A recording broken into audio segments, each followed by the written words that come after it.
listening to the Talk About My Abilities. Good day, everyone. You are welcome to another edition of Able Voice Talk Time. My name is Oyedemi Oluwatobi Tomiwa, and I'm going to be walking through the topic special needs. When you hear special needs, what comes to your mind?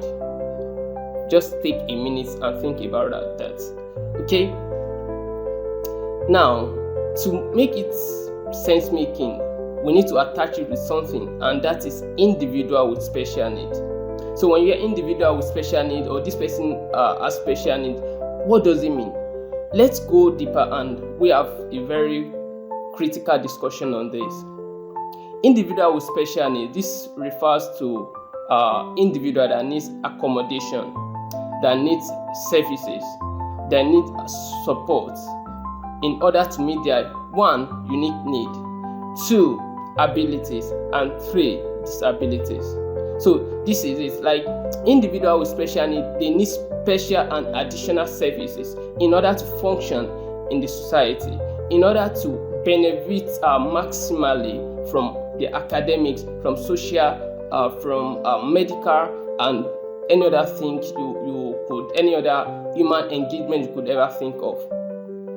So that means when you deny this person of this additional service, when you deny them of this support, when you take away this accommodation, and sometimes we talk about inclusion too. When you take away all these things, they won't be able to function as they ought to because of their unique need, which is in terms of their abilities and disabilities. So generally, when we talk of individual with special needs, we are talking about 3 categories of individuals. With no other, the first category I will talk is individual with disabilities. The second category is individual who are disadvantaged, and the third category is the gifted and talented individual. Now, taking it from the back, gifted and talented individual. These are the people that their cognitive ability function exceptionally. It's easy for them. They are gifted. They are talented in terms of creativity, leadership, academics. They are very, very good. So we classify this individual because their intellectual quotient (IQ) is above average, and then it's at the peak of its operation. So going to the disadvantage, we may not really talk about this category, maybe because of their way of life or because of the circumstances around them, but then they are still individuals that need special support. They are still individuals with special needs. Alright, so who are the people that we can think of here? We'll take a minute to think of the disadvantage in the community, the disadvantage in the society. Just a minute. Alright, let me help you out. So we are talking about the internally displaced individual. We are talking about people who are homeless. We are talking about the orphanage, the orphans. We are talking about the nomadic. Just think, people who are disadvantaged. They do not have any form of disability or something, but the circumstances, the situation around them limit how they can benefit from the society. And going to the last category, which I'll be dwelling much on, those are people with disabilities. Individual with disability, there are people who have what form of impairment, disorder, or handicapping condition. So we can categorize these people who have disability, under several things. We can use several things to classify them. Okay, so let's look at the different categories in individual with disability.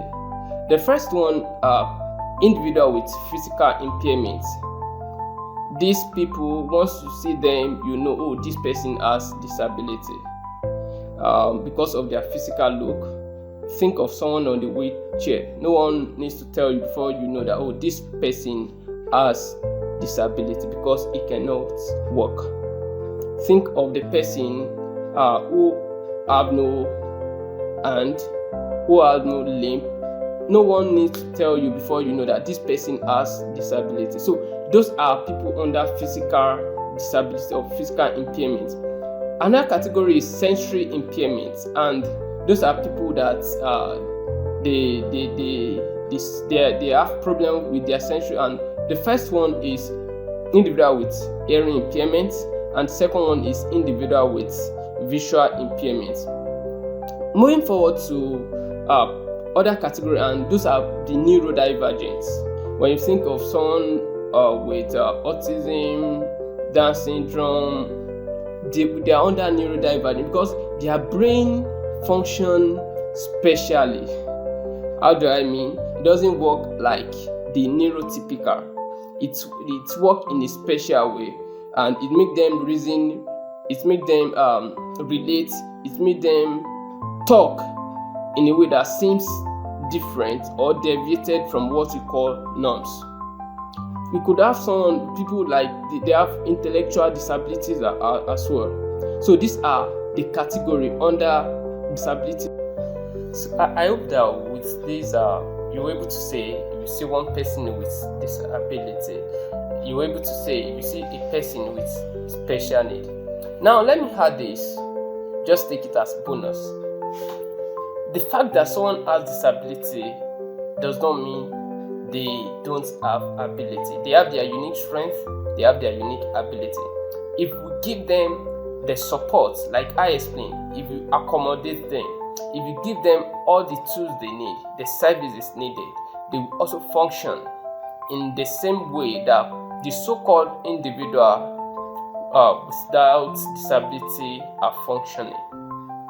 So the fact that I do not have eye does not mean I don't have a vision. Thank you. Hope to see you in the subsequent edition.